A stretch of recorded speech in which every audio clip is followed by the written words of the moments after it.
Hello दोस्तों। आप सभी का स्टडी विद कॉन्सेप्ट के इस यूट्यूब प्लेटफॉर्म पर स्वागत है। और आज के इस वीडियो के अंतर्गत बेसिकली हमारा ये टारगेट रहेगा कि GS3 के सिलेबस को भी डिस्कशन करेंगे, उसको एनसीईआरटी को कैसे यूज करना है, उसके साथ उसमें और एक्स्ट्रा हमें क्या करना है, स्पेशली जो लोग 2025 के एग्जाम देंगे उनके लिए बहुत ही हेल्पफुल रहेगा। और कौन सी चीजें हैं जिससे क्यों, मतलब आप कई बार आपने देखा होगा, दो तीन चीजें आपने देखी होगी इसमें। जैसे जो हिंदी मीडियम के स्टूडेंट्स होते हैं उनके बेसिकली जीएस में नंबर कम आते हैं बजाय इंग्लिश मीडियम के स्टूडेंट। ये आपने देखा होगा। हिंदी मीडियम के ऑप्शनल सब्जेक्ट है जीएस में, ऐसे में ईस्ट जाते हैं। लेकिन आखिरकार आपने देखा होगा कई अच्छे स्टूडेंट्स इंग्लिश मीडियम में, कई लोगों के 463 450 प्लस नंबर है, वो बेसिकली जीएस में आए। लेकिन वो जीएस में उनके आए कैसे नहीं आए, उन्होंने बहुत अच्छे से चीजों को पढ़ा है। और बहुत सारे लोगों से जिनसे मेरी बात हुई जिनके नंबर आए, उनमें एक चीज मुझे निकल के आई कि उन्होंने तीन लेयर सब में फॉलो किया। तीन बेसिक लेयर है जो हमें पढ़ने की होती है, बेसिकली कोई भी बिगिनिंग स्टूडेंट हो या कैंडिडेट हो। उन तीन बेसिक लेयर्स को आपके साथ यहाँ डिस्कशन किया जाएगा, सिलेबस को डिस्कशन किया जाएगा। और प्लीज इसमें एक एनसीईआरटी की जो आपकी वीडियोज है, एनसीईआरटी क्लास 9th की एनसीईआरटी को इसमें डिस्कशन किया जाएगा, जो आपके लिए बहुत इंपॉर्टेंट है। इकोनॉमी की 9 इकोनॉमी 9 10 11 12 उनको पढ़ना कैसे है, उनसे क्या निकालना है, कहाँ तक आपको उसको ले जाना है, कनेक्ट करना है, और कितना कनेक्ट कर सकते हो, कुछ इसमें पीवाई के बीच बीच में डालते रहेंगे। उससे आपको बहुत हेल्प मिलेगी। तो इसमें आगे बढ़ते सबसे पहले दो तीन चीजें अगर मैं आपको इसमें बताऊं तो उनको हम डिस्कशन करते हैं। मैं आपको सिलेबस खोल देता हूँ। सबसे पहले ये सिलेबस है GS3 का। और आप सभी जानते हैं GS3 एक ऐसा सिलेबस, मैं आपको इसमें बताता हूँ GS3 में। मैं अपना भी अपना अनुभव है अभी। तो GS3 में नंबर लोगों के देखो 70 से लेकर के और 130 की रेंज में, प्लस 130 की प्लस की रेंज में। 70 के लोगों को 50 भी होता है, लेकिन एवरेज GS3 में पिछले कुछ टाइम से एवरेज ये रहा है 70 to 80%। और कुछ लोग जिनके अच्छे हैं, तो आप सोच सकते हो कि एक सब्जेक्ट में ही आप 50 नंबर के मार्जिन में रह जाते हो लगातार। कई बार एक दो बार इस कैटेगरी रेंज में, मतलब जो मैंने देखा मेरे भी नंबर इसमें 85 प्लस चले, लेकिन इसी रेंज में, मतलब एवरेज ही रहा, कोई एक्सीलेंट में नहीं पहुंच पाया। जिसका कारण मुझे पता लगा कि ये कारण बेसिक है। ठीक है, तो एक ऐसा सब्जेक्ट है GS3 जिसमें आप अगर सिलेक्शन लेना चाहते हो, जिसके अंदर है, तो बेसिकली आपको देख सकते हो उसका मिनिमम नंबर भी 50 तक पहुंच सकते हैं। मिनिमम लोगों के 70 60 तक भी आए हैं लोगों के। सेलेक्टर्स के आए हैं, मतलब 70 नंबर तक तो सेलेक्ट हो गए हैं जिनके। ठीक है ना। तो और मैक्सिमम नंबर लोगों का 130 प्लस भी आया। तो आप सोच सकते हो एक सब्जेक्ट में कम से कम 60 नंबर का मार्जिन हो सकता है एक जीएस में।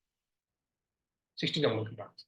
तो आखिरकार क्या है कि किसी के 70 पीए तक जाते हैं, और क्या है कि कोई 130 प्लस पहुंच जाता है। इसके लिए अलग अलग तरह की अपनी हर कोई पढ़ता है, लेकिन एक स्ट्रेटजी, एक अच्छी तरीके से चीजों को देखता है, वो अलग तरीके से। तो इसमें आप सोच सकते हैं कि कहाँ से एक आदमी यहाँ से यहाँ तक पहुंचने के लिए, देखो आपके इंटरव्यू एक इंपॉर्टेंट रोल है, ये सभी जानते हो इंटरव्यू है, सब हर कोई जानता है इंटरव्यू बेसिक इंपॉर्टेंट रोल निभाता है, और उसका इंपॉर्टेंट रोल है, इसमें कोई डाउट नहीं। लेकिन मेंस सबसे इंपॉर्टेंट रोल है। अगर मेंस में आप अगर देखोगे, तो मेंस में अगर आपने अच्छे नंबर कर लिए तो आपको इंटरव्यू ज्यादा डर नहीं लगेगा, आप कॉन्फिडेंस रहोगे, ऑन एवरेज आप नंबर लाओगे। लेकिन ये नंबर लाने के लिए आपको जीएस में अच्छे नंबर, और बहुत सारे लोगों के आए हैं, और मैंने उन कुछ चीजों को सीखा है, उसमें आपके साथ डिस्कशन किया जाएगा।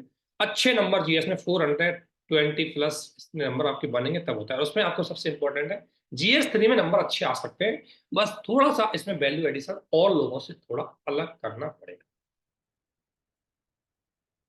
ठीक है, वो दो तीन चीजें हम इसमें डिस्कशन करते हैं। और इसके अलावा इसमें हम देखते हैं कैसे करना है, दो तीन चीजें वो देखते हैं। सबसे पहले सिलेबस को तो आपको देखो, सबसे पहले जो काम करना होता है आपको पढ़ने के लिए, जो इसमें ध्यान रखना, सबसे पहले पीवाईक्यू पे काम करना। 2013 से लेकर के लगभग 2023 तक आप पीवाईक्यू देखो, पीवाईक्यू है उनको देखो। उनमें देखने के बाद कुछ आपको फिक्स एरिया होंगे, फिक्स एरियाज होते हैं जहां से आपको क्वेश्चन आते हैं, जहां से रिपीटेडली क्वेश्चन आएगा, क्वेश्चन की थीम आपको पता लग जाएगी, बस उसमें कुछ करंट की चीजें जुड़ के आएंगी, वो आपको सब पता लग जाएगा अगर आपने उनको थोड़ा सा उसको विश्लेषण किया। एक वीडियो में आपको बताएंगे वो कैसे विश्लेषण करना है। यहाँ आपको मैं बता रहा हूँ सबसे पहली स्टेज होती है आप पीवाईक्यू के थ्रू, क्योंकि बहुत सारे क्वेश्चन GS3 में ऐसे हैं, मतलब यूपीएससी सिलेबस में अगर आपने प्रीवियस ईयर के क्वेश्चनों को अटेंड किया है, तो सॉल्यूशन किया, समझा है, तो आपका 70% सिलेबस तैयार हो जाएगा अगर उनको अच्छे से तैयार किया है, क्योंकि उन्हीं में से एक नई थीम ऐड होकर के आगे आएगी।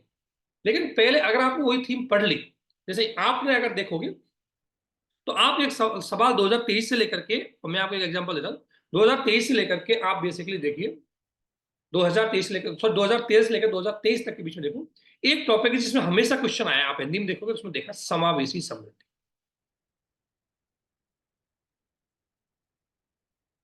सब इंक्लूसिव ग्रोथ, इंक्लूसिव ग्रोथ हर ईयर पहला क्वेश्चन इससे रिलेटेड बनेगा, इंक्लूसिव से लगातार इंक्लूसिव ग्रोथ कोई ना कोई कीवर्ड के रूप में काम आ रहा है। इंक्लूसिव ग्रोथ को कई बार एमएसएमई के साथ, कई बार मैन्युफैक्चरिंग के साथ, कई बार एग्रीकल्चर के साथ, कई बार वुमेन एम्पावरमेंट के साथ, कई बार इंक्लूसिव ग्रोथ, क्योंकि इंक्लूसिव ग्रोथ को किसी भी तरह से आप जोड़ सकते हैं, कई बार सोशल जस्टिस के साथ, कई बार इकोनॉमिक डेवलपमेंट के साथ, कई बार एचडीआई के साथ जोड़ करके। कई बार आपने देखा होगा कि हमारा देश का जीडीपी बढ़ रहा है लेकिन एम्प्लॉयमेंट नहीं बढ़ रहा, जॉब लॉस ग्रोथ के साथ देख करके।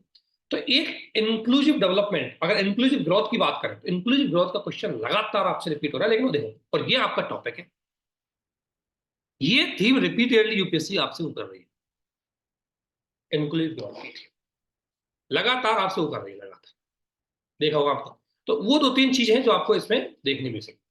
तो इसमें सबसे पहले पीवाई, और पीवाई क्यू से आपको थीम बेसिक इनका थीम क्या है उसका विश्लेषण निकालना सबसे पहले, और वो आपकी पहली स्टेज है, वो आपको अगर कर लोगे तो आपकी आधी तैयार हो जाएगी। वो कैसे निकालना है मैं आपको एक बार, हम उसका वीडियो अलग से दिखा देंगे, मैं वहां डिस्कशन नहीं कर। पहला काम आपको वो करना है, ये आपको थीम बेसिस वो जो विश्लेषण है उस पर काम करना है सबसे पहले। अगला अगर हम बात करें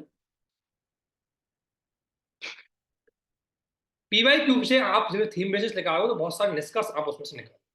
जैसे कुछ मैंने अपना देखा है और मुझे निष्कर्ष निकला है, जैसे आपके जो जीएस 3 का सिलेबस उसका पहला टॉपिक है इकोनॉमिक डेवलपमेंट, ठीक है, इकोनॉमिक डेवलपमेंट है, और इकोनॉमिक डेवलपमेंट में ये आपके टॉपिक है जो यूपीएससी सिलेबस में है, ठीक है। एक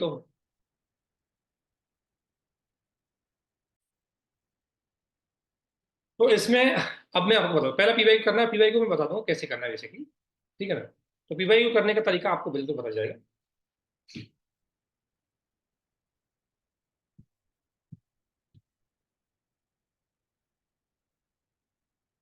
तो देखो इसमें एक टॉपिक है आपका इकोनॉमिक डेवलपमेंट, इकोनॉमिक डेवलपमेंट में ये टॉपिक आ रहा है, 1 2 3 4 5 6 7 और 8, यानी कि 8 टॉपिक आपके इकोनॉमिक डेवलपमेंट के जो आपके सिलेबस में।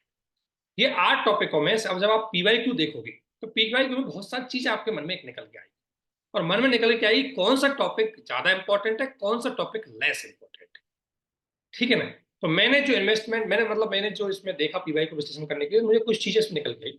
एक क्वेश्चन आपके इन दोनों में से मिल के आता है, वन क्वेश्चन, एक क्वेश्चन हमेशा आपके यहाँ से आए, हमेशा हर साल, ऊपर वाले टॉपिक में से और ये नीचे वाले, इंक्लूसिव ग्रोथ एंड आपका ये mobilisation of resource, growth, development, employment, तो एक टॉपिक आपका यहाँ से आता है।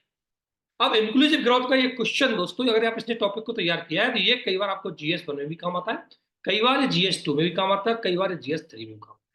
देखो तैयारी करने का तरीका होता है ना, एक चीज को मल्टीपल जगह यूज करना, क्यों बार बार अलग अलग जगह पढ़े इसको, एक बार पढ़ लिया उसको सब जगह यूज करना है। जब आप इंक्लूसिव ग्रोथ को पढ़ो तो उसको सोशल जस्टिस से जोड़ के, अब सोशल जस्टिस कई बार आ सकता है क्वेश्चन, इंक्लूसिव ग्रोथ के साथ एग्रीकल्चर के साथ जुड़ के आ सकता है, इंक्लूसिव ग्रोथ का मैन्युफैक्चरिंग एमएसएमई के साथ जुड़ के आ सकता है, इंक्लूसिव ग्रोथ का महिला सशक्तिकरण के साथ आ सकता है, इंक्लूसिव ग्रोथ का क्वेश्चन चाहे मतलब बेसिकली सोशल डेवलपमेंट के लिए, रूरल डेवलपमेंट के लिए, है ना। इस तरीके से एक इंक्लूसिव ग्रोथ का क्वेश्चन मल्टीपल जगह आपसे पूछा जा सकता है, और वहां पर इंक्लूसिव ग्रोथ का जो क्वेश्चन आएगा तो उसमें क्वेश्चन चाहे सोशल जस्टिस में आ रहा है, चाहे आपके जीएस 3 के अंतर्गत आ रहा है, या इंक्लूसिव ग्रोथ का क्वेश्चन हो सकता है आपको गुड गवर्नेंस से जोड़ के पूछ सकता है कि क्या गुड गवर्नेंस इंक्लूसिव ग्रोथ को बढ़ावा देता है, क्या महिला सशक्तिकरण इंक्लूसिव ग्रोथ को बढ़ावा देगा, क्या रूरल डेवलपमेंट इंक्लूसिव ग्रोथ को बढ़ावा देगा, ठीक है ना। तो ऐसे करें क्वेश्चन एक ही थीम से 50 जगह पूछ सकता है, तो आपको हर बस एक थीम को पढ़ना है, उसको सब जगह यूज करना है, वो अलग अलग नहीं पढ़ना है। अब हम अलग जगह नोट बनाने लगे हुए, पहले महिला सशक्तिकरण कैसे इंक्लूसिव ग्रोथ को बढ़ावा देते हैं, अरे एक बढ़ाओ, पहले इंक्लूसिव ग्रोथ के सारे आयाम देखो कि इंक्लूसिव ग्रोथ में क्या आता है। इंक्लूसिव ग्रोथ में आएगा कुछ सोशल सेक्टर का आ जाएगा, कुछ पॉलिटिकल सेक्टर का आ जाएगा, कुछ हेल्थ सेक्टर का आ जाएगा, कुछ एजुकेशन सेक्टर का आ जाएगा, कुछ वुमेन एम्पावरमेंट का, कल्चरल सेक्टर का, एनवायरमेंट सेक्टर का, क्लाइमेट चेंज का, इतने आयाम इनके जोड़ के बना दो। कई बार पूछ सकता है इंक्लूसिव ग्रोथ पर से क्लाइमेट चेंज, तो उसका आपको 2 4 पॉइंट ऐड कर लेना। कई बार पूछ सकते हैं इंक्लूसिव ग्रोथ पर से वुमेन एम्पावरमेंट, उसके साथ 2 4 पॉइंट जोड़ के रखोगे। इस तरीके से पढ़ोगे आप पीवाई को तो आपको निकल के डिस्कस आ जाएगा क्वेश्चन कैसे पूछ सकता है, तो रिपीटेडली क्वेश्चन आपको यहाँ से मिलेगा,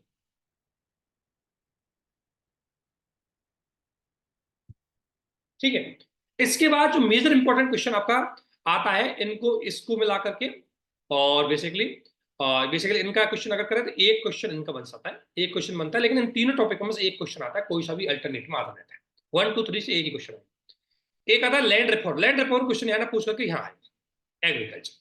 ये एग्रीकल्चर से 4 क्वेश्चन आते हैं तो यहाँ जोड़ के आएंगे। एग्रीकल्चर से यूपीएससी में 4 क्वेश्चन पूछ सकते हैं हर बार, उन चारों को अच्छे से तैयार करें। अब ये अगर पढ़ लिया आपने एग्रीकल्चर तो अच्छे से हो जाएगा। अब एग्रीकल्चर को पढ़ना कैसे अलग तरीके देखें।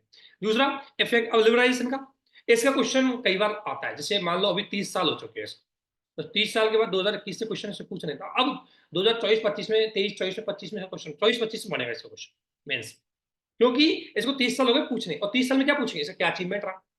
अब लिबरलाइजेशन जब आप पढ़ रहे हो तो उसको केवल यहीं तक नहीं, देखो औदारिक वैश्वीकरण वर्सेज महिला, वैश्वीकरण वर्सेज सोशल जस्टिस, वैश्वीकरण वर्सेज आपका इकोनॉमी हो गया, वैश्वीकरण वर्सेज भारत का जो क्लाइमेट चेंज। तो भाई ग्लोबलाइजेशन पढ़ रहे हो ना, इसको इकोनॉमी में, इकोनॉमी एक पार्ट है, इसको सोशल जस्टिस में पढ़ लो, इसको आप सोशल में पढ़ोगे। वैश्वीकरण का महिलाओं पर प्रभाव, वैश्वीकरण का रोजगार में प्रभाव, वैश्वीकरण का इकोनॉमिक प्रभाव, वैश्वीकरण का एक बार पूछा है कि जो हमारे सीनियर सिटीजन है उन पे क्या प्रभाव पड़ता है। तो जब आप एक ही टॉपिक को पढ़ोगे थीम बेसिस, तो उसको हर जगह यूज कर सकते, हर जगह। अब लिबरलाइजेशन हर जगह काम है, बेसिकली लिबरलाइजेशन है, ग्लोबलाइजेशन से जुड़ गया है। तो आप पूछ सकते हैं ग्लोबलाइजेशन, ग्लोबलाइजेशन का मतलब इकोनॉमी, सोशल जस्टिस, इन पे क्या प्रभाव पड़ेगा। इसके बाद एक क्वेश्चन आपका इनमें बनता है जो बहुत लीस्ट क्वेश्चन, ये कम से कम इंपॉर्टेंट है इनमें से, ये होता है फॉर्मेट बताऊं। अगर एक क्वेश्चन इनमें आ रहा है, एक क्वेश्चन इनमें से आता है, इस पूरे 9 टॉपिक को मिलाकर के आपके मैक्सिमम 2 से 3 क्वेश्चन बनते हैं, ऊपर के 9 टॉपिक। लेकिन ऊपर के 9 टॉपिक आपके प्री में काफी इंपॉर्टेंट, मेंस में इनमें 2 से 3 क्वेश्चन आते हैं आपके, ठीक है ना। तो आपको ज्यादा एनर्जी यहाँ ज्यादा टाइम नहीं देना है, मतलब पढ़ना है बेसिक थी, लेकिन ज्यादा फोकस आपको मुख्य रूप से इस वाले पार्ट में देना है, उसको पढ़ना है, लेकिन ज्यादा 4 क्वेश्चन आपके यहां से, 4 क्वेश्चन, 4 क्वेश्चन यहां से। और इसमें कुछ नहीं पढ़ना, पढ़ना क्या है, सिंपल से इस पूरे सिलेबस को 2 भागों में मार दो। अलग ये एग्रीकल्चर है, एक सिंपल सी बात है कैसे पढ़ना होता है, ये एग्रीकल्चर है, ठीक है एग्रीकल्चर। अब इस एग्रीकल्चर में आप कोई चीज भी करते हैं तो उसमें एक होता है इनपुट और एक होता है आउटपुट और एक होता है प्रोसेसिंग, उत्पादन प्रक्रिया यानी प्रोडक्शन। क्या होगा, प्रोडक्शन। अब देखो इनपुट बेस पे क्या क्या होता है एग्रीकल्चर में, तो देखो लैंड होता है, उत्पादन के लिए आपको एक लैंड सही चाहिए, है ना। इसके बाद खाद, इसके बाद बीज, इसके बाद सिंचाई, इसके बाद मृदा, इसके बाद कीटनाशक, ठीक है। और इसके अलावा तुम पे कौन क्या चाहिए आपको, इसके अलावा आपको वित्तीय सुविधा, इन्वेस्टमेंट के लिए वित्तीय सुविधा, वित्त, वित्त में आपका ऋण आ जाएगा, सब कुछ आ जाएगा। अब देखो, अब सबसे बड़ा, तो अब क्वेश्चन आपका सिलेबस यही से आएगा। देखो पहला पूछा है major crop pattern, crop crop pattern क्या आएगा, जो हम फसल करते हैं, तो क्रॉप मतलब फसल कोई हुई नहीं, तो क्रॉप पैटर्न मल्टी, एकल crop, multiple crop, inter crop, अलग अलग क्रॉप पैटर्न। तो हमारे देश के अलग अलग पार्टों में कौन कौन सी क्रॉप होता है वो आपका सिलेबस का पार्ट।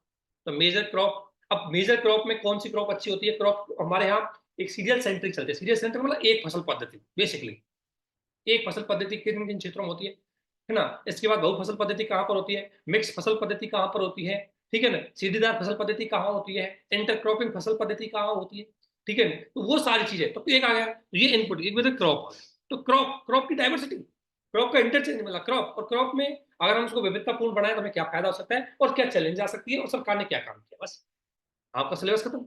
इसके बाद दूसरा आता है आपका इनपुट में सिंचाई, तो आपका सिलेबस का दूसरा पार्ट है सिंचाई, बस।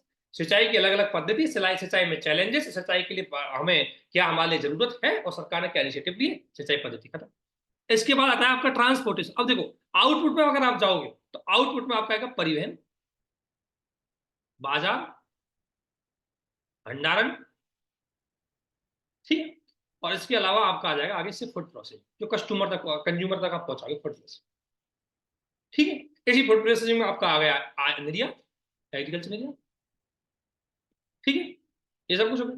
तो आप देख सकते हो, अब आ गया ट्रांसपोर्टेशन, मार्केटिंग, एग्रीकल्चर प्रोडक्शन। अब देखो पूरा एग्रीकल्चर, और जो सबसे बड़ी बात है कि हमें टेक्नोलॉजी को कैसे यूज करना है। अब टेक्नोलॉजी हर जगह यूज होगी, टेक्नोलॉजी को आप लैंड के लिए भी यूज कर सकते हैं, लैंड का डिजिटलाइजेशन करने के लिए, लैंड रिकॉर्ड का डिजिटलाइजेशन करने के लिए, सेंसर लगाने के लिए, हम खाद बीज का छिड़काव करने के लिए हम नैनो खाद, नैनो यूरिया यूज कर सकते हैं, है ना। बीज के अंतर्गत हम जीएम फसलों को यूज कर सकते हैं। सिंचाई में हम माइक्रो इरिगेशन को यूज कर सकते हैं। मृदा में सॉइल हेल्थ कार्ड को मैपिंग करने के लिए एआई का यूज कर सकते हैं, ड्रोन का यूज कर सकते हैं, जीपीएस इनेबल सिस्टम लगा सकते हैं। कीटनाशक छिड़काव के लिए हम ड्रोन का यूज कर सकते हैं।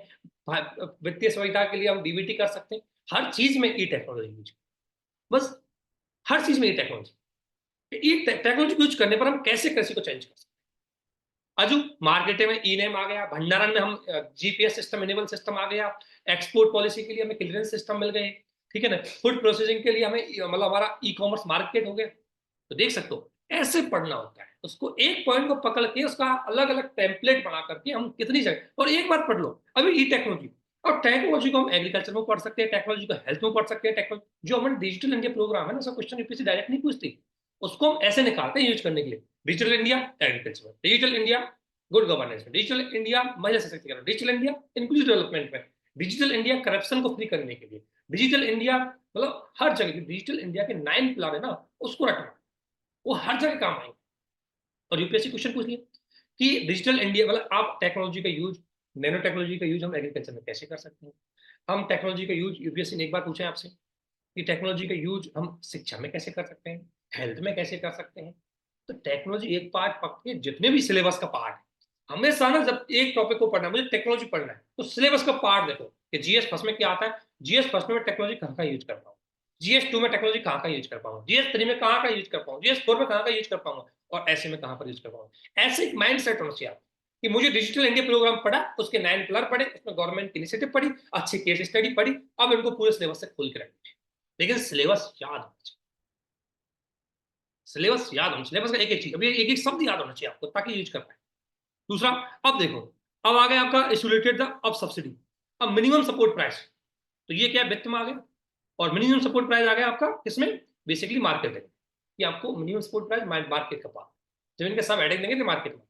फिर पीडीएस सिस्टम, ये आ गया डिस्ट्रीब्यूशन में, भंडारण में, वितरण में, ठीक है। टेक्नोलॉजी में हो गए इकोनॉमिक्स एंड एनिमल रियरिंग, यानी ये आ गया कृषि और उसके अलाइड सेक्टर, ठीक है ना। और ये हो गया फूड प्रोसेसिंग। अब फूड प्रोसेसिंग में हमारे क्या क्या स्कोप है, UPSC question same to same syllabus से क्वेश्चन उठाया था कि फूड प्रोसेसिंग इंडस्ट्री के अंतर्गत भारत का कितना अवसर है, उनका क्या महत्व है, और अभी हम उनमें क्या क्या चैलेंजेस फेस कर रहे हैं। 2022 का क्वेश्चन है, सेम टू सेम सिलेबस क्या है, ये लाइन ना क्वेश्चन उठ के आई थी, ये बस ये क्वेश्चन आया था ऐसे। एक बार क्वेश्चन आया था डाउन स्ट्रीम और अप स्ट्रीम के बीच में क्या इश्यूज है, यहां से क्वेश्चन आया, इसी सिलेबस से क्वेश्चन आता है। एक बार क्वेश्चन आया था मेजर क्रॉप पैटर्न कौन कौन से हैं और भारत में क्रॉप चैलेंजेस कौन कौन से हैं। एक बार आया था डायरेक्ट इनडायरेक्ट रूप से सब्सिडी हमारा इशू कौन सा है। अब आ सकता है मिनिमम सपोर्ट प्राइस का वैकल्पिक प्रोविजन क्या है। एक बार आया था पीडीएस सिस्टम के मतलब बेसिकली क्या चुनौतियां हैं और उनको दूर करने के लिए सरकार ने क्या प्रयास किया, ये क्वेश्चन है 2022 का क्वेश्चन है, पीडीएस सिस्टम का आप देख सकते हैं।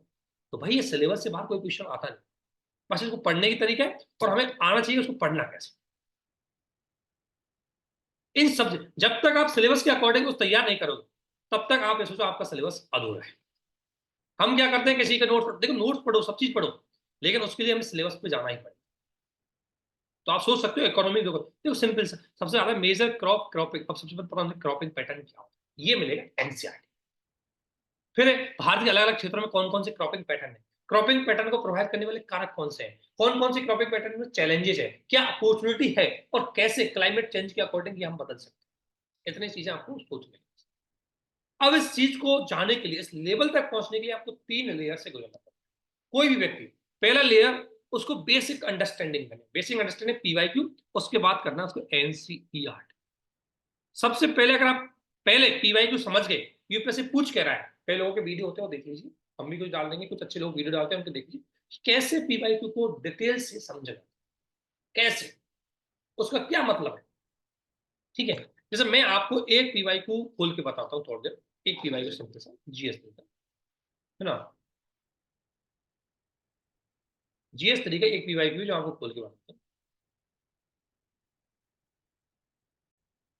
तो सिलेबस है इसको देखो, पीवाईक्यू एक सिंपल से एक पीवाईक्यू लिया 2023, देखो कैसे क्वेश्चन पूछते हैं और कैसे यूज कर सकते हैं पीवाईक्यू, वो थोड़ा समझना है। जैसे ये देखो पहला कह रहा है मैं, अब देखो मैंने क्या बोला, आपको इंक्लूसिव ग्रोथ को किसी न किसी चीज के साथ जोड़ के देंगे। ठीक है क्वेश्चन। जीडीपी में विनिर्माण क्षेत्र विशेषकर एमएससी की बहुत बड़ी हिस्सेदारी तेजी से आर्थिक समृद्धि के लिए आवश्यक है। अब देखो मैंने क्या बोला आपसे, आपका इंक्लूसिव ग्रोथ को किसके साथ जोड़ के दे दिया, एमएसएमई के साथ जोड़ दिया। अगली अब एमएसएमई के साथ जोड़ के अगली बार क्या पड़ेगा, अगली बार हो सकता है इसको आपका एग्रीकल्चर के साथ जोड़ के दे दो, अगली बार हो सकता है इसको आपका ऐसी ऐसी को। अब इंक्लूसिव ग्रोथ के जो आयाम है वो तो चाहे एमएसएमई में पढ़िए, चाहे एग्रीकल्चर में पढ़िए, चाहे आप किसी में पढ़िए, वो हर जगह वो एक ही सेम है। बस आपको थोड़ा डेटा चेंज करना। तो डेटा याद करो, स्पॉट हेडिंग और सब हेडिंग अपने अकॉर्डिंग बना लो। एक बार हेडिंग सब हेडिंग बनानी बस इंक्लूसिव ग्रोथ की, और वो आपको बता जाएगी। आप 15 हेडिंग बना लीजिए, 8 याद आ जाए एग्जाम में, 9 याद आ जाए, ठीक। और बिल्कुल एकदम मतलब एकदम ट्रिक वाइज हेडिंग बना दीजिए। अब ये अब एकदम आयाम होना चाहिए। अब देखो आप सोचते समय ऐसा नहीं किसी को पढ़ ली, अब आपसे पूछना है कि देखो क्वेश्चन का ट्रेंड आपको समझ में आना चाहिए कि जीडीपी के विनिर्माण क्षेत्र विशेषकर आपको विनिर्माण क्षेत्र में विनिर्माण को भी केवल एमएसएमई तक कन्वर्ट करना। तो एमएसएमई से क्वेश्चन पूछ दिया, तो एमएसएमई को किससे जोड़ के दिया है, आर्थिक समृद्धि से। अब आर्थिक समृद्धि से अगली बार हो सकता है वो आपको इतना आयाम हो सकता है, अगली बार हो सकता है एग्रीकल्चर से जोड़ के दे दें, अगली बार सर्विस सेक्टर से जोड़ के दे दें, हाँ अगली बार मतलब मुख्य रूप से इसको एसडीजी से भी जोड़ के दे दें, अगली बार इसको गरीबी से जोड़ के दे दें। किसी आर्थिक समृद्धि तो किसी से जुड़ सकती है, गरीबी से नेगेटिव रूप से जुड़ेगी।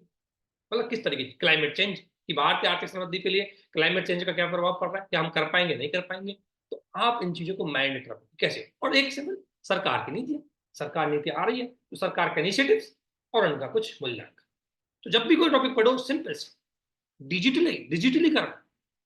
देखो अब मैंने क्या कहा ना, देखो सिंपल सा क्वेश्चन डायरेक्टली, अभी मैंने सिलेबस बता ही रहा था आपको, सिलेबस में आपको बता ही रहा था कि डायरेक्टली क्वेश्चन वहीं से पूछ जाए। डिजिटलाइजेशन ई टेक्नोलॉजी आपका हमेशा आएगा, ये क्वेश्चन आपका डिजिटलाइजेशन का क्वेश्चन हमेशा आता है। और डिजिटलाइजेशन का क्वेश्चन चाहे तो आप यहाँ से देख सकते हो, और आपका टेक्नोलॉजी वाले पार्ट से, चाहे आप वहां से देख सकते हो। ये डिजिटलाइजेशन का क्वेश्चन आपका हमेशा पूछे, क्योंकि इमर्जिंग टेक्नोलॉजी। तो डिजिटलाइजेशन को जरूर पढ़ना है, कुछ ऐसे थीम होती है जिनको आपको पढ़ना पड़ता है। ठीक है, अब अगला पढ़ते क्वेश्चन। अब यार बोलते हैं कहां जाते क्वेश्चन, देखो कृषि उत्पादों के लिए ई तकनीकी का प्रयोग किसके लिए, प्रोडक्शन एंड, किसके लिए, प्रोडक्शन एंड मार्केटिंग। देख लो क्वेश्चन सिलेबस कहां से आएगा, सिंपल सा, e technology in aid of farmers. अब एड ऑफ फार्मर में प्रोडक्शन भी हो सकता है, मार्केटिंग भी हो सकता है, इरिगेशन भी हो सकता है, इनपुट कॉस्ट भी हो सकती है, ठीक है ना, ई कॉमर्स प्रोडक्ट भी हो सकता है, फूड प्रोसेसिंग इंडस्ट्री हो सकती है। मतलब आपको एग्रीकल्चर के लिए या खाद बीज इनको यूज करने के लिए आप ई टेक्नोलॉजी यूज कर सकते हैं। तो जहां जाते हो टेक्नोलॉजी क्वेश्चन, इस बार उसने पूछ लिया आपको मार्केटिंग के लिए, अगली बार पूछ सकता है वो, हो सकता है आपसे सिंचाई में कैसे यूज करेंगे, इस बार अगली बार पूछ सकते हैं खाद बीज भंडारों में कैसे यूज करेंगे, अगली बार पूछ सकते हैं पीडीएस सिस्टम में कैसे यूज करेंगे। तो एक पॉइंट को आप सोचो कि कितनी जगह पूछ सकता है, ये होता है विश्लेषण। ठीक है ना, अगर आप ई टेक्नोलॉजी किसानों के लिए इसको इतना मत रखो, इसको सोचो। और फिर ई टेक्नोलॉजी ये फार्मर्स के लिए पूछिए, अब जीएस 2 में कैसे पूछ सकता है, गुड गवर्नेंस, ई गवर्नेंस के साथ जोड़कर, है ना, ई हेल्थ के साथ, ई एजुकेशन के साथ, ठीक है। और पॉलिटिकल सेक्टर में पूछ सकता है कि हमारे संसद में हम कैसे रिफॉर्म कर सकते हैं टेक्नोलॉजी के माध्यम से, सरकारी योजनाओं में कैसे रिफॉर्म, गुड गवर्न, इसके बाद प्रशासन में पूछ सकते हैं, इसके बाद ये हमारे केस स्टडी में आ सकते हैं। इसलिए एक थीम को इतना जबरदस्त हो, ऐसे कुल मिलाकर के मैंने देखा है 40 थीम होती है हमारी, 35 से 40 थीम टॉपिक होते हैं। 35 से 40 टॉपिक जो थीम बेसिक स्टडी होती है, जिसमें 3 चीज पढ़ते हैं हमेशा, 3 लेयर होती है। पहला फैक्ट, पहला तो उसका पीवाईक्यू, दूसरा उसके बेसिक फैक्ट, तीसरा उसकी केस स्टडी। ये 3 चीज पढ़ो, और उसके बाद उनका बेसिकली आपको क्या ध्यान रखना है उसका डिटेल्स, और डिटेल भी बहुत अप्रोच के साथ। लेकिन जो मैं बात कर रहा हूँ ना वो आपको डायरेक्टली याद नहीं आएगी, डायरेक्टली उनको नहीं समझ।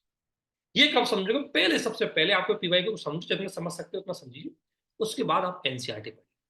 सबसे पहले स्टेज पीवाई को जितना समझ में आए उतना समझिए, जितना आप समझ सकते हैं, और उसके बाद उसको आप क्या करना है, एनसीईआरटी पढ़, बेसिक एनसीईआरटी एक बार पढ़ लिया, उनके हर शब्द को समझना है। इससे इसका सिलेबस से जुड़ा हुआ हर शब्द आपको पता होना चाहिए। सिलेबस को बिल्कुल रट जाइए, एक एक पॉइंट को पूछे आपसे कि भाई एग्रीकल्चर में कितने पॉइंट है, तो आपको पता होना चाहिए एग्रीकल्चर में 1 2 3 4 5 6 7 8 9 10 पॉइंट एग्रीकल्चर में। और एग्रीकल्चर में 10 पॉइंट कौन से, पहला मेजर क्रॉप, दूसरा different type of irrigation and irrigation system, तीसरा ट्रांसपोर्टेशन मार्केटिंग, चौथा ई टेक्नोलॉजी। ये याद होना चाहिए, याद एकदम फकाट याद, मैं इसमें कोई ऑप्शन नहीं है, याद कर दो इसको। ठीक है, इसी प्रकार पहला टॉपिक क्या है, इकोनॉमिक डेवलपमेंट। तो economic, Indian economy basic issues, दूसरा इंक्लूसिव ग्रोथ और उसके इशू, तीसरा गवर्नमेंट बजट, चौथा लैंड रिफॉर्म, पांचवा लिबरलाइजेशन का इफेक्ट, छठा change in the industry policy and export industry आ गया, फिर इंफ्रास्ट्रक्चर आ गया। तो ये एक एक याद होना चाहिए। फिर आपको सोचना चाहिए कि इससे क्वेश्चन कैसे है, वो थीम याद होनी चाहिए, और तब जाकर के आप एनसीईआरटी पढ़ोगे, you will get maximum output from the NCERT, definitely maximum. Otherwise सारे संसार पढ़ता है एनसीईआरटी, फिर भी प्री पास नहीं होती लोगों से, ठीक है ना। तो ये अगर आपने एक बार एनसीईआरटी बहुत अच्छे से पढ़ा, सिलेबस, मैं थोड़ा सा ज्यादा समय नहीं है मेरे पास, इसलिए मैं ज्यादा डिटेल्स नहीं जाऊंगा इसमें, लेकिन मैं आपको जो बताना चाह रहा हूँ ना उसको समझो। और विशेषकर मैंने बहुत सारे जो देखे इंग्लिश मीडियम का, ये क्वालिटी अच्छी होती है। तो English medium student open minded होता है काफी हद तक, मैं ये नहीं कह रहा हिंदी मीडियम भी होते हैं, लेकिन वो थोड़ा सा होता है। इसलिए आपने देखा होगा आईआईटी वाले भी अच्छे खासे कर जाते हैं, क्योंकि वो आईआईटी वालों को ज्ञान आता है। आईआईटी इंजीनियरिंग स्टूडेंट क्या होता है ना, वो शॉर्ट ट्रिक्स जानता है, उसको ज्यादा मेहनत करना नहीं आता। हम क्या है, मेहनत बहुत ज्यादा करते हैं, शॉर्ट ट्रिक्स नहीं। तो वो शॉर्ट ट्रिक्स जानता है, वो पकड़ता है कि कैसे मुझे यूज करना है, इसलिए उनके नंबर ज्यादा आते हैं हमारे कम। और ये यूज करके एग्जाम में आर पार है एक बार में। मैं भी अभी सीखा हूँ इसलिए बता रहा हूँ, मुझे भी बहुत बार दिक्कत आ रही थी, लेकिन अब मुझे लगा कि बहुत अच्छी चीज है जिनको हमें यूज करना चाहिए, और उन्हीं को मैं आपके साथ शेयर। मैंने सिंपल सा एक छोटा चीज आपको बताया कैसे पढ़ना है, थिंक इट, ठीक है। अब टेक्नोलॉजी मिशन, अब आप सोचिए यहाँ पे इसने एग्रीकल्चर से जोड़ दिया टेक्नोलॉजी मिशन, लेकिन ये हेल्थ से भी जोड़ सकता है टेक्नोलॉजी मिशन। इसके अलावा सतत कुछ थीम होते हैं, सतत विकास के 17 लक्ष्यों को रट जाओ, वो कहीं ना कहीं काम आएंगे। तो वो मैं आपको बताऊंगा कैसे थीम, 40 थीम होती है। अभी हमारे पास समय नहीं है, हम 40 थीम बेसिस एक अप्रोच लेके आएंगे, उसमें पीवाईक्यू और थीम का डिटेल आपके साथ नोट्स होना चाहिए, उनकी फैक्ट डेटा चीजें। तो पहले स्टेज एनसीईआरटी। दूसरा स्टेज जो आपको ध्यान रखना है, आप पहले स्टूडेंट और नए स्टूडेंट को किसी भी कोचिंग के जीएस जो फाउंडेशन बैच के नोट्स होते हैं, किसी भी कोचिंग के फाउंडेशन बैच के नोट्स, जो आपको सीधा लगे, इंग्लिश मीडियम हिंदी मीडियम जिसमें भी आप समझ पाओ, किसी भी कोचिंग के फाउंडेशन बैच के नोट्स, उनको पढ़ो। किसी भी, कोई दृष्टि के, विजन के, इनसाइट के, नेक्स्ट आईएएस के, आईएएस जिसके भी पढ़ सकते हो, ऑनली आईएएस के। मैं कोचिंग करा, सारी कोचिंग बेस्ट है, बस आप उनके एक कोचिंग के नोट लेकर के सारे सब्जेक्ट लेकर के उनको निकालो और उनको रीडिंग मारो। पहले एनसीईआरटी पढ़े, फिर उनको रीडिंग मारो, उनसे आपको एक डिटेल कॉन्सेप्ट डेवलप हो जाए। और उसके बाद कुछ जरूरत पड़ रही है आपको, तो नहीं, जब उनको जो फाउंडेशन बैच के नोट्स को जब आप रीडिंग मारोगे ना, उसी के साथ कुछ स्टैंडर्ड बुक्स फॉलो करिए, जहां से अपना कॉन्सेप्ट क्लियर कर। और इसके बाद थर्ड स्टेज, जब इन सब कुछ को करने के बाद आपके पास थर्ड स्टेज आएगी, value addition. Value addition and interlinking approach, जिसके बारे में अभी डिस्कशन, ये पहली स्टेज में नहीं आएगा कभी आपके पास, ये थर्ड स्टेज में जाके आपके पास, थर्ड स्टेज में जाके आप समझ पाओ कैसे इंटरलिंक करना है, कैसे वैल्यू एडिशन। अब वैल्यू एडिशन कहाँ फैक्ट यूज करना है, कैसे डायग्राम बनाना है, डायग्राम की डिजाइन भी चेंज करनी है मुझे, मैपिंग में कैसे यूज करना है। अब क्रॉप पैटर्न का आया है, मैं मैपिंग दिखाऊंगा और दिखा दूंगा। क्रॉप पैटर्न 1 मिनट में दिखा सकता हूँ मैं, क्रॉप पैटर्न में इंडिया की मैपिंग बनाई, मान लो मैंने इंडिया की मैपिंग बनाई, 1 मिनट।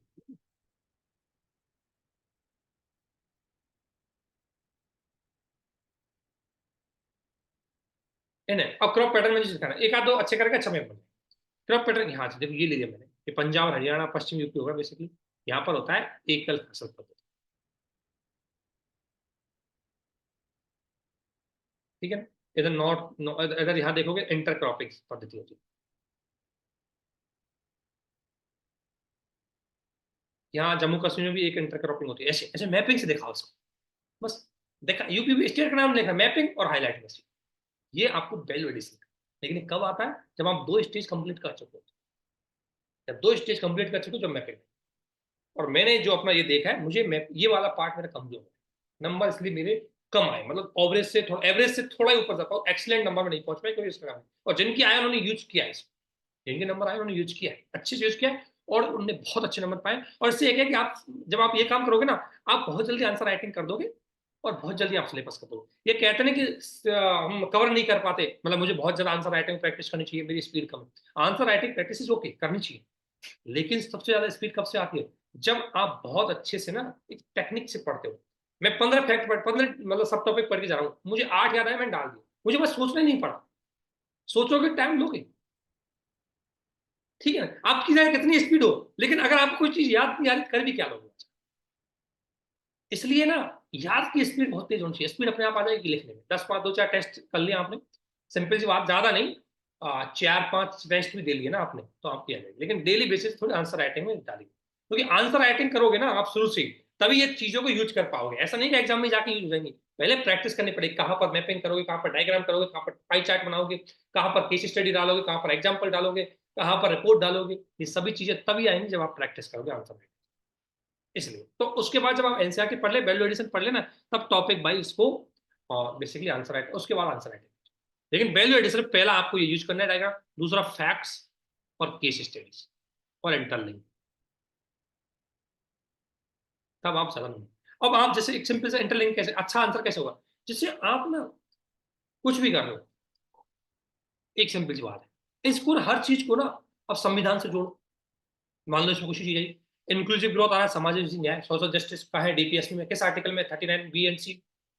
ठीक है, प्रस्तावना भी है। ठीक है, अब लिबराइजेशन ऑफ इकोनॉमी कहाँ किस पे इफेक्ट पड़ रहा है, डीपीएसपी पड़ रहा है, डीपीएसपी कहाँ कहाँ पर।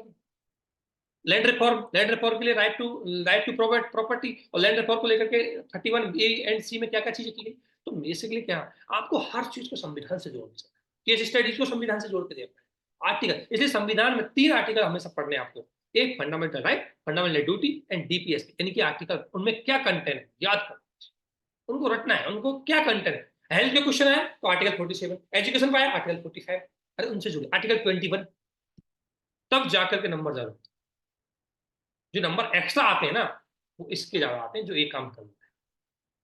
और हम अभी तक कहाँ तक अटके हुए, ये 2-4 सब टॉपिक डाल दे, एक आध एग्जांपल डाल दे, हो गया आंसर। इट्स नॉट गुड, मतलब एक्सीलेंट आंसर नहीं। आप अच्छे नंबर पा जाओगे, 10 में से 4 आ जाएंगे, लेकिन 10 में से 6 पे नहीं पहुंच पाओगे। 6 पे वही पहुंचेगा जिसने बहुत ज्यादा वैल्यू एडिशन किया।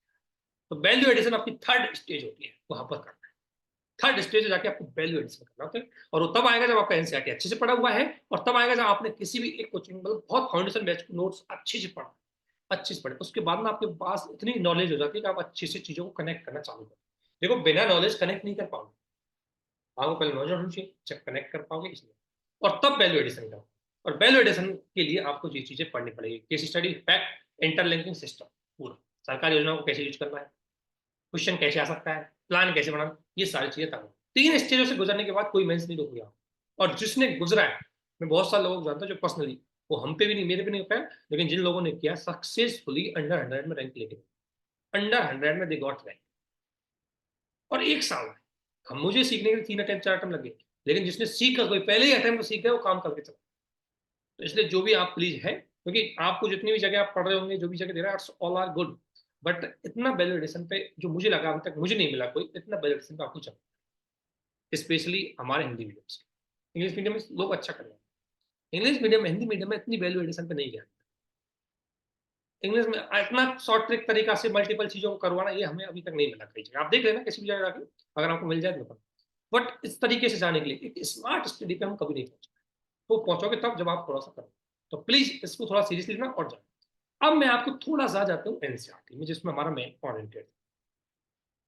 एनसीईआरटी देखो, अब मुझे सिलेबस याद है, मैंने पढ़ा है एक इकोनॉमिक डेवलपमेंट और एक एग्रीकल्चर, 2 पार्ट मेरे इकोनॉमी से जुड़े हुए। देखो अब एनसीईआरटी पढ़ लीजिए, ये 9th क्लास की एनसीईआरटी।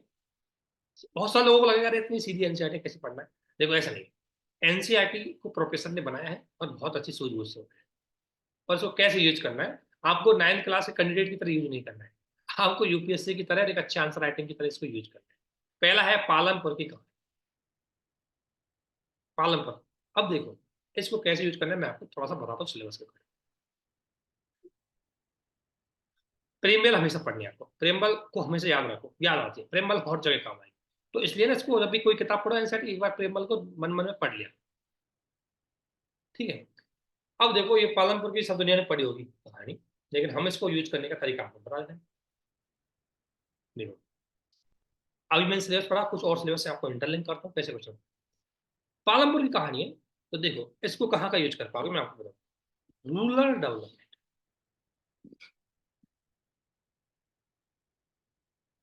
रूरल डेवलपमेंट, कैसे एक गांव का, जो कि एक कैसे एक गांव आत्मनिर्भर था, और आत्मनिर्भरता से चेंज होता है। आपको पता है, अंग्रेजों से पहले हमारे गांव आत्मनिर्भर, सेल्फ रिलीजियन थे, सेल्फ सफिशिएंट थे, उनके पास सब कुछ था, लेकिन ब्रिटिश काल में उनको डिस्ट्रॉय कर दिया। ठीक है, लेकिन उसके बाद हमने स्वतंत्रता के बाद हमें क्या क्या सुधार किया। तो आपको ना इसको केवल मत सोचना मैं इकोनॉमी पढ़ा हूं तो इकोनॉमी तक सीमित हूँ, नहीं। एक रूरल डेवलपमेंट में हमें क्या क्या चीज करनी है एक गांव में, क्योंकि एक गांव है वही आपकी इकोनॉमी है, वही सोशल जस्टिस है, वही गुड गवर्नेंस है, वही आपकी एथिक्स है, वही नैतिकता है। सिलेबस खत्म वहीं पर, वही पॉलिटिकल साइंस आ जाएगी, वही गांव में सब कुछ सीख सकते हो आप, एक गांव में सब कुछ है। तो रूलर, ये पालनपुर एक स्टेट, एक इन्होंने जो एक अनुमान लगाया, मतलब जस्ट एक बेसिकली गांव का मतलब वो क्या है, काल्पनिक चीजें मानी, लेकिन एक गांव में क्या एक्टिविटी होती है, क्योंकि ये ना छोटी चीजें आपको आंसर राइटर को डाइवर्सिटी पे करने के लिए, डाइवर्सिफिकेशन करने के लिए बहुत ज्यादा इंपॉर्टेंट होती है, और कैसे इसको यूज करना। तो पालनपुर बेसिकली रूरल डेवलपमेंट से, रूरल डेवलपमेंट में क्या हो सकता है, एग्रीकल्चर भी आ सकती है, एग्रीकल्चर भी पता लगेगा गांव में कैसे एग्रीकल्चर होती है। रूरल डेवलपमेंट, एग्री रूरल मतलब गांव में कौन कौन से व्यवसाय होते हैं सब आ जाएंगे, ठीक है, वो सारी चीज आ जाएंगी। और व्यवसाय से कैसे मतलब इकोनॉमी क्या क्या चीजें जुड़ी हुई हो, सब चीजें आ जाएंगी। तो इसको इतने लेवल पे नहीं लेना है, इसको बहुत अच्छे से लेवल पे लेना है। तो इतना छोटा छोटी सी गाँव है, इसलिए पहली स्टेज जब भी पढ़ो थोड़ा सा उसको सीरियसली लेकर पढ़ो। ठीक है, ये ना, अब ये नहीं कि ये चीज सारी चीजें आपको किसी जीएस नोट्स में मिल जाएगी, किसी के नोट्स में नहीं मिलेगी। ये कुछ चीजें यहाँ से आपको वैलिडेशन, मतलब कुछ चीजें आपका माइंड ब्रॉड होता जाएगा, डाइवर्सिटी होती जाएगी, इंटरलिंक करते जाओगे बहुत सारी चीजें। देखो, इस कहानी का बेसिक उद्देश्य क्या है, उत्पादन से संबंधित कुछ महत्वपूर्ण विचारों का परिचय करना, बेसिकली उत्पादन, प्रोडक्शन। अब production is the part of the agriculture production, production is the part of the manufacturing production, production is the part of service sector production, is the all over the syllabus of the GS, जो भी हम पढ़ रहे थे पूरा, agriculture के 10 point और ऊपर वो एग्रीकल्चर 9 पॉइंट जो भी हम पढ़ रहे थे, ये पूरे इसमें आ जाएंगे। अब इनको यूज कैसे करना है, देखो ये 9 10 तो ये, और ये पूरा ये सब प्रोडक्शन क्या है, एग्रीकल्चर क्या है, प्रोडक्शन पद्धति होगी। हम इनको जोड़ते हैं, कैसे यहाँ आपको इसी के साथ जोड़ के बताते हैं कैसे कहाँ कहाँ पे यूज कर सकते हो। लेकिन ये सारी चीजें ना जब नो पहली बार पढ़ो तो आपके माइंड में इतनी चीजें थिंकिंग होनी चाहिए, तब तक पता कर पाओगे, अदरवाइज इसको वैसे ही पढ़े तो नहीं कर। ठीक है, उत्पादन, अब प्रोडक्शन में, अब बेसिकली देखो प्रोडक्शन में जब आप पढ़ोगे तो दो चार चीज समझ जाओगे, अब आराम से पढ़ जाओ। पालनपुर में सबसे पहला प्रोडक्शन खेती, खेती की मुख्य क्रिया है। ये क्या है, एक इकोनॉमिक गतिविधि, आर्थिक गतिविधि। क्यों, क्योंकि ये कहीं ना कहीं रेवेन्यू जनरेट करती है, लोग रोजगार देती है, आजीविका को संचालित करती है। ठीक है,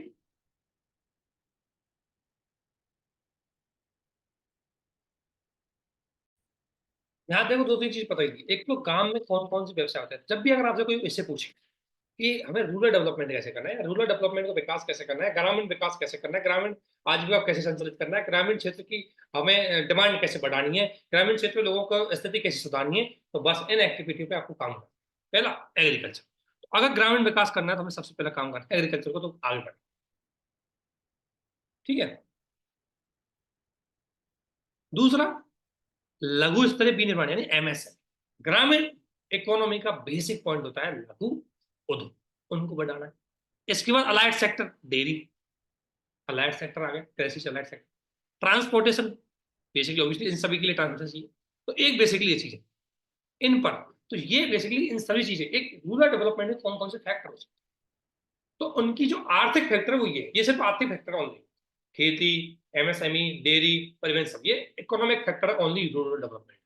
ठीक है, तो इसलिए एक चीज है, अब क्या कह रहा है, उत्पादन प्रक्रिया के लिए विभिन्न प्रकार के संसाधनों की आवश्यकता। अब आपको चाहे एमएसएमई में उत्पादन करना है, चाहे डेयरी में उत्पादन करना है, चाहे आपको खेती में उत्पादन करना है, चार संसाधन आपको चाहिए।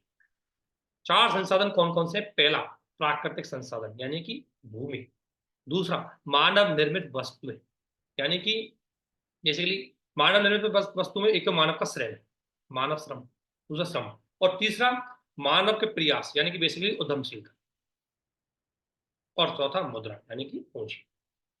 किसी भी आर्थिक गतिविधि को संचालित करने के लिए कम से कम चार चीजें बेसिक चाहिए, चार बेसिक चीजें चाहिए होती है।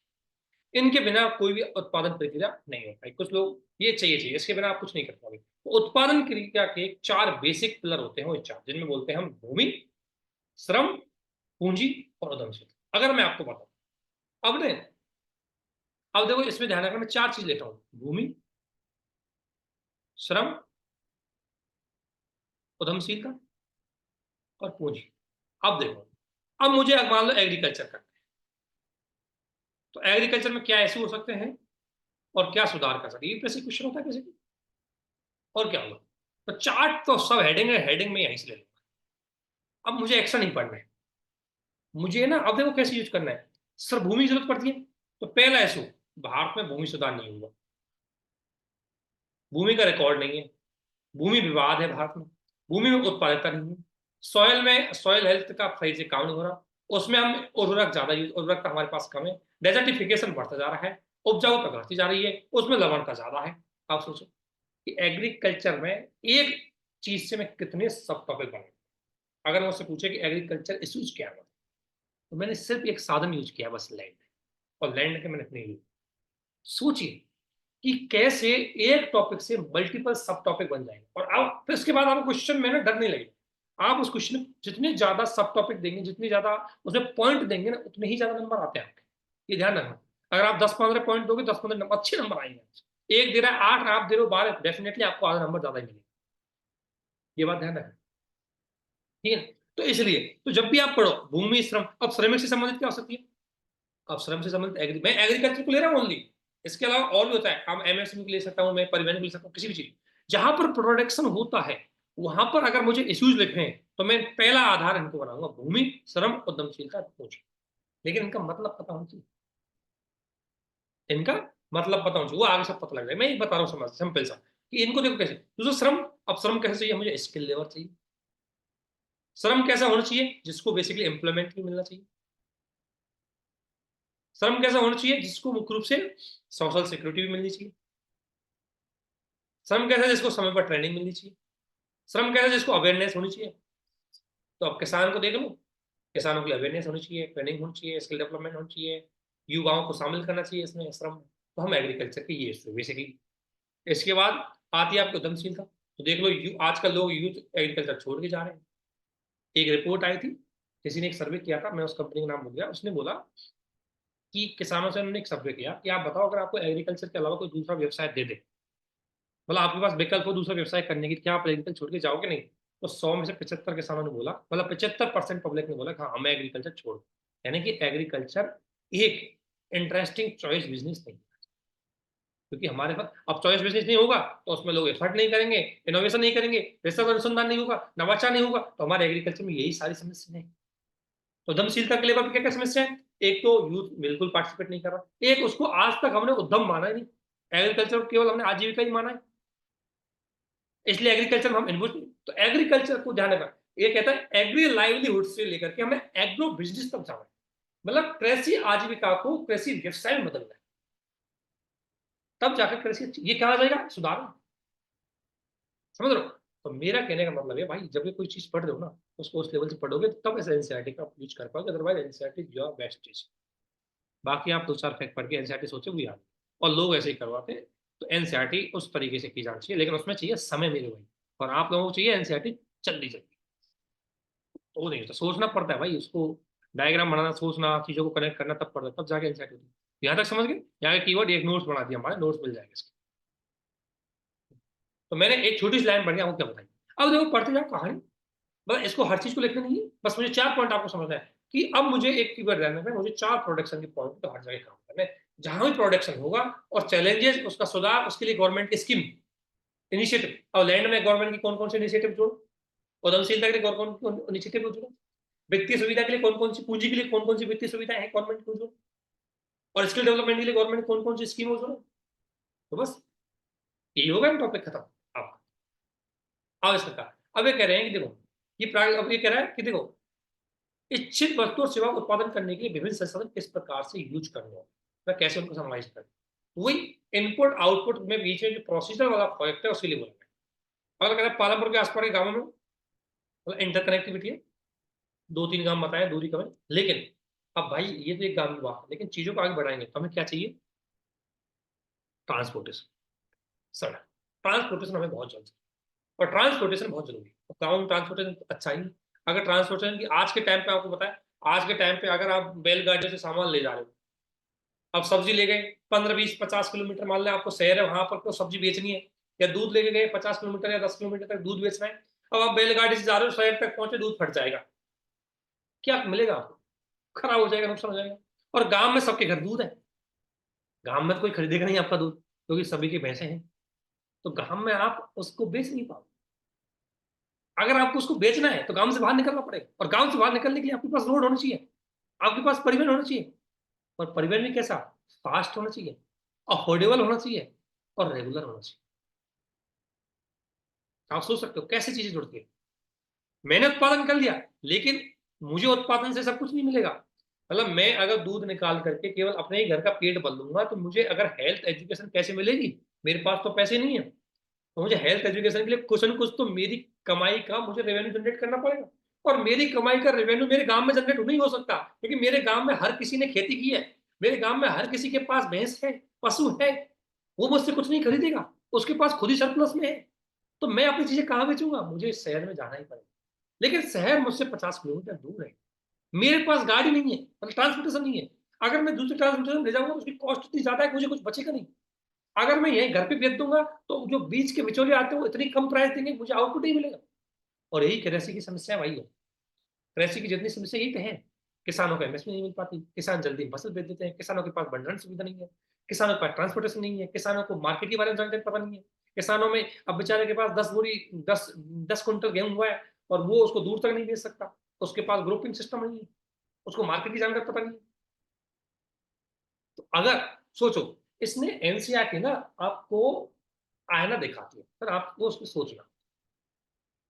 अब इसको सोचो कि जब भी मुझे आंसर देना है, मेरे ये सपोर्टिंग पॉइंट, अब देखो इसमें कुछ नहीं करना है। ये हेडिंग बन जाएंगे आपको। अब बस आपको फैक्ट ऐड करना है और केस स्टडी ऐड करनी है, बस खत्म आपका मेंस का। इसलिए यहाँ फैक्ट फैक्ट नहीं मिलेंगे। एनसीईआरटी केवल कॉन्सेप्ट डेवलप करेगी, फैक्ट नहीं देगी। ठीक है, तो ये समझ गए इसको कैसे यूज करना है। अब आप नोट डाउन कर लेना। अगला आता है, इस गांव में 4 जातियों के अलग अलग 410 परिवार हैं। अब देखो, गांव की सबसे बड़ी समस्या है भूमि की। अब पहला उत्पादन आ गया भूमि। अब भूमि का डिस्ट्रीब्यूशन देखो। भूमि के स्वामी उच्च जाति के लोग, सामाजिक असमानता। और सामाजिक असमानता एक हिस्टोरिकल रूप से है। उसमें मका और जिसके पास, ध्यान रखना। अब देखो ऐसे कैसे देखो, अगर जिसके पास लैंड है और जिसके पास लैंड लेस है, जिसके पास लैंड नहीं है, तो आप सोचो, लैंड लेस है, इसके पास अच्छा मकान होगा, इसके पास इनकम के रिसोर्स होंगे, इसके पास एग्रीकल्चर होगी, ये मालिक होगा, ये इसकी इनकम बढ़ती जाएगी, इसकी इनकम घटती जाएगी, इससे गांव में ऐसा होगा। सोशल जस्टिस कहाँ से हो पाएगा? गुड गवर्नेंस से जोड़ो। गुड गवर्नेंस की डिलीवरी कहाँ से हो पाएगी? सर्विस डिलीवरी कहाँ से हो पाएगी? अगर इसमें से कोऑपरेटिव फार्मिंग कैसे कर पाएंगे? अमीर गरीब थोड़ी करेगा साथ में फार्मिंग। अगर आपसे पूछा जाए कि क्यों भारत में कोऑपरेटिव फार्मिंग नहीं चल पाती, क्यों भारत में कोऑपरेटिव फार्मिंग सक्सेस नहीं है, इसलिए नहीं सकती कि अमीर उच्च जाति का व्यक्ति निम्न जाति के खेत के साथ, एक खेत मान लो, ये खेत मतलब बड़ी उच्च जाति का है और ये खेत लो जाति का है, ये दोनों। अब कोऑपरेटिव फार्मिंग के लिए आपको सबको मिलना पड़ता है। अब कैसे मिलोगे? क्योंकि आपको पता है मैं उसके साथ उसका पानी नहीं पिया पाऊँ, उसके खेत के साथ काम कैसे करूंगा? That is the basic social. तो कैसे एग्रीकल्चर को सोशल फैक्टर इफेक्ट करता है, ये आपके पास पॉइंट होना चाहिए। यही कहानी से बताइए। अधिकांश भ्रम बिजली, ये काम की स्टोरी बताइए, गांव में किस प्रकार की असमानता। काल्पनिक कहानी हमें कि गांव में विभिन्न प्रकार के उत्पादन गतिविधियों के बारे में बताई, बता दी। सबसे पहली गतिविधि खेती। दूसरी है गैर कृषि पद्धति। गैर कृषि में हुई एमएसएमई, ट्रांसपोर्टेशन, दुकानदार, ये गैर कृषि। कृषि से अलर्ट सेक्टर का हो गई आपकी, हुई खेती करना, पशुपालन करना, मत्स्य पालन करना, कुक्कुट पालन करना, जो भी है आपकी, वो आपकी हो गई एग्रीकल्चर अलर्ट। और नॉन एग्रीकल्चर कौन सी आपकी? मैन्युफैक्चरिंग, परिवहन, ट्रांसपोर्टेशन। अब इसमें देखो, परिवहन आपका, ट्रांसपोर्टेशन ये क्या आएगा? सर्विस सेक्टर में आ जाएगा। दुकानदारी आपकी सर्विस सेक्टर में आ जाएगी। तो ग्रामीण क्षेत्रों में 3 एक्टिविटी होती है। That is. तो बेसिक कॉन्सेप्ट हम कई चीजें इसमें समझ के आए मेरे मन में। अगर आप ये सोचिए कि जब भी अगर मैं इस छोटी चीज को पढ़ा, मेरे मन में क्या क्या चीज आई कि रूरल डेवलपमेंट के लिए क्या क्या चाहिए होता है। पिलर बना लो, सब टॉपिक बना लो, सब हेडिंग है। दूसरा, किसी भी उत्पादन को, चाहे वो एग्रीकल्चर सेक्टर में हो, मैन्युफैक्चरिंग सेक्टर में हो, सर्विस सेक्टर में हो, उत्पादन के लिए बेसिक क्या से सब हेडिंग मुझे यूज कर। और थर्ड, कि कैसे, बेसिकली कैसे, मुख्य रूप से कि कई कारक, मतलब कैसे एक गांव की कई कारक किस तरीके से दूसरी चीजों से जुड़े हुए हैं। अब आता है उत्पादन का संगठन।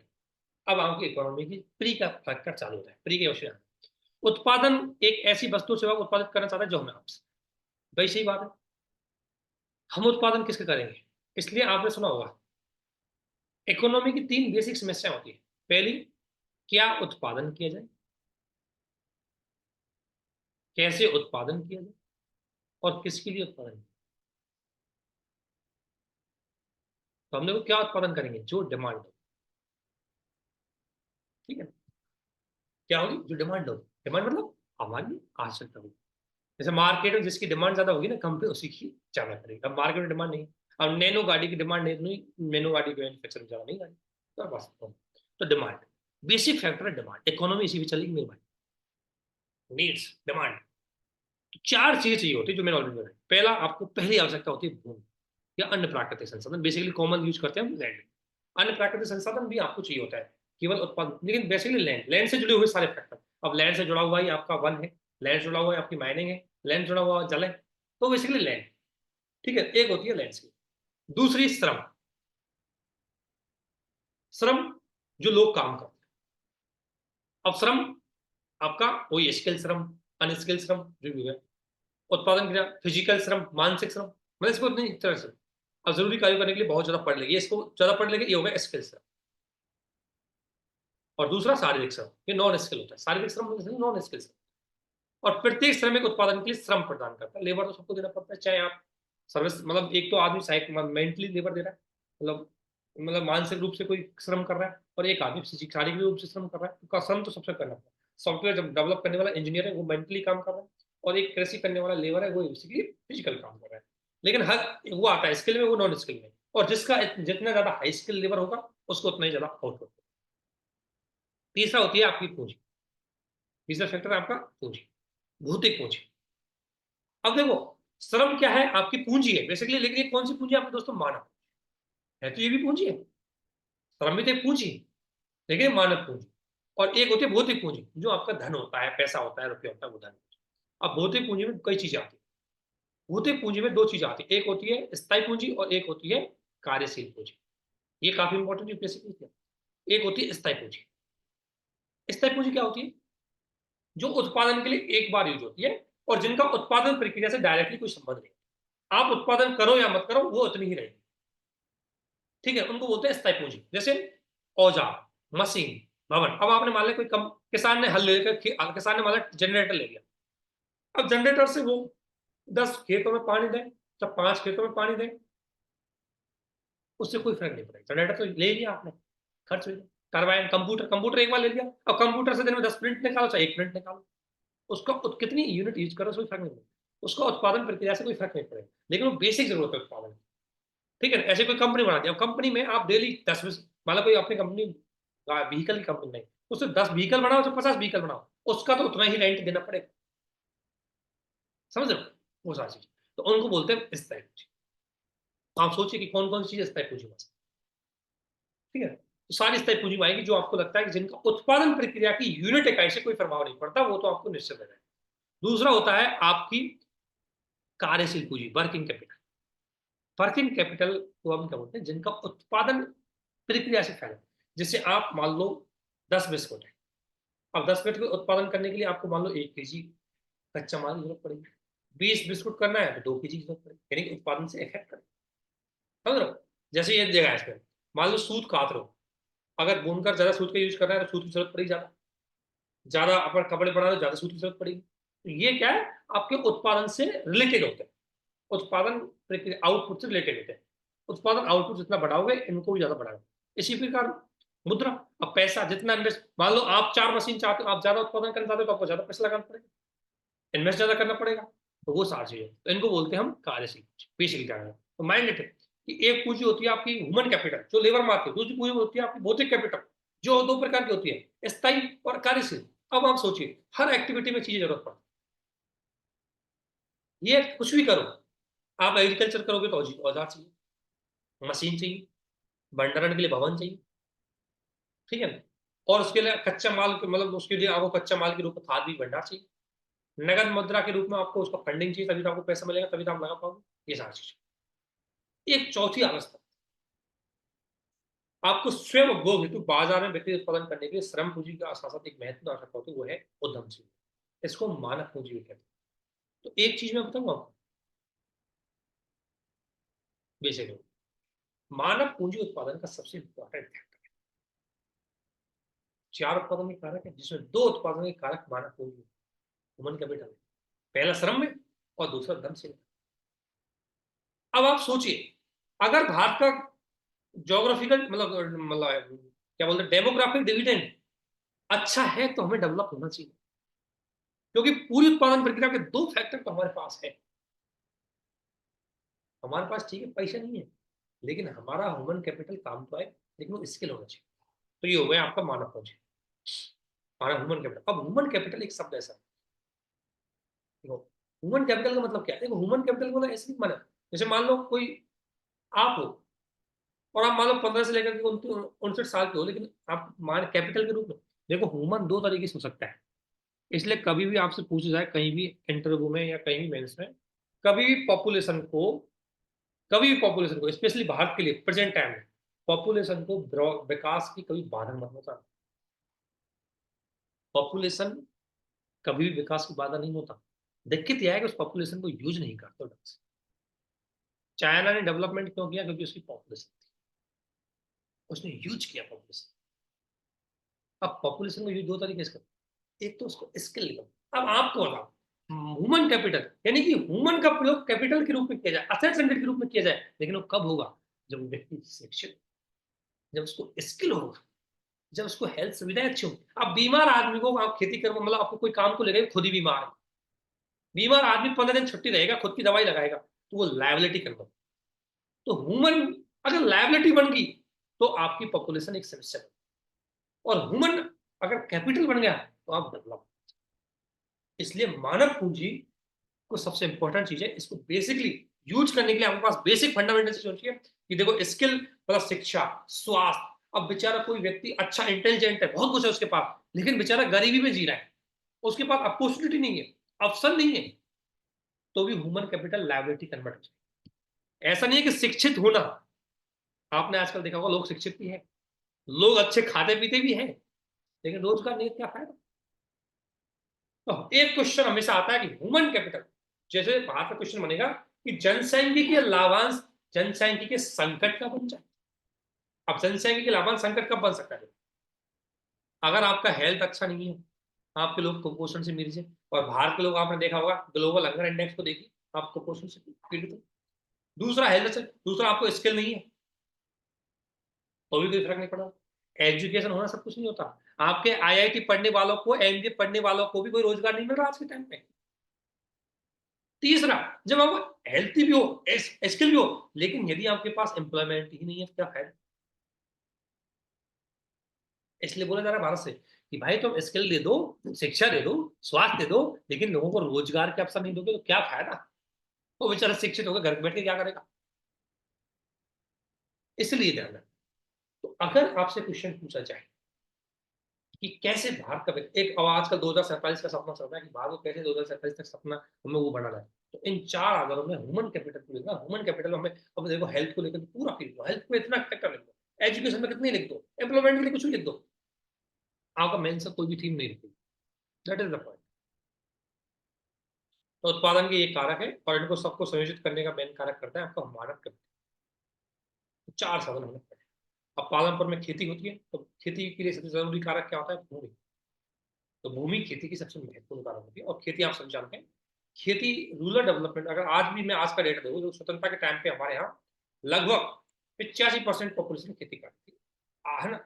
आज यही घट करके 45-50%, 45% है। रूरल और स्वतंत्रता के टाइम पे हमारी जीडीपी का लगभग 75% कहाँ से आ रहा था? एग्रीकल्चर से। आज हमारी जीडीपी में कितना आता है? 18% एग्रीकल्चर।